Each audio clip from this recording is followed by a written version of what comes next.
আমরা বিপদে পড়ে যাবো ভাই, আমাদের তো প্রতিদিন চলা লাগে, প্রত্যেকদিন ক্যারি করা লাগে, তেল তো আমাদের অবশ্যই দরকার। আইসি একটু তেল নেবো, এখন টোটাল এলো তেল নেই, এখন গিয়ে ঠেলে নিয়ে যাবো গাড়ি, এগিয়ে নিয়ে যাওয়া সম্ভব? আমরা ডিপো থেকে তেল পাচ্ছি না বলে আমরা জনসাধারণকে দিতে পারছি না। এখন আমি 2টা পাম্পে গেছিলাম, পর আমার বাইকে তেল নেই আপাতত।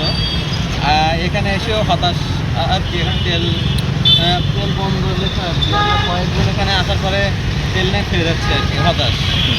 তেল তো খুব প্রয়োজন, এখন কোথায় যে গাড়ি বন্ধ হবে তা ঠিক আছে, তেলের দরকার আছে না। কিন্তু কি হলো তেল তো এখানে? আমরা বিপদে পড়ে যাবো ভাই, আমাদের তো প্রতিদিন চলা লাগে, প্রত্যেকদিন ক্যারি করা লাগে, তেল তো আমাদের অবশ্যই দরকার। তেল তো এখানে পেলাম না, এখন তেলের তো আমাদের দরকার।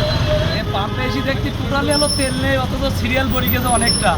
আমরা সারাদিন ধরেন বাজার ঘাটে থাকি, কাজ কামের করলে, এখন আইসি একটু তেল নেবো, এখন টোটাল এলো তেল নেই, এখন গিয়ে ঠেলে নিয়ে যাবো গাড়ি, এগিয়ে নিয়ে যাওয়া সম্ভব?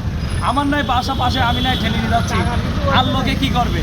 ঢাকের দূর দূরান্ত থেকে আসে, তারা কি করবে? তারা কি ঠেলে নিয়ে যাবে এই রাত্রি? সম্ভব? আপনারা বলেন সম্ভব? এগুলো কোনো সম্ভব না।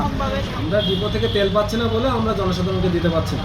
না, রিজার্ভে আমাদের কোনো তেল নাই, পেট্রোল অকটেন নাই।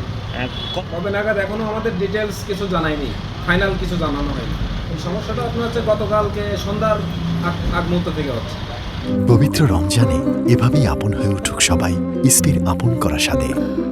ইসপি আপন করা স্বাদ। আমরা তো আমাদের ডিপো কোনো ক্লিয়ারলি কিছু জানায়নি বিধায় আমরা কিছু বলতে পারছি না। এটা অনির্দিষ্টকালের জন্য আর কি এরকম থাকতে পারে।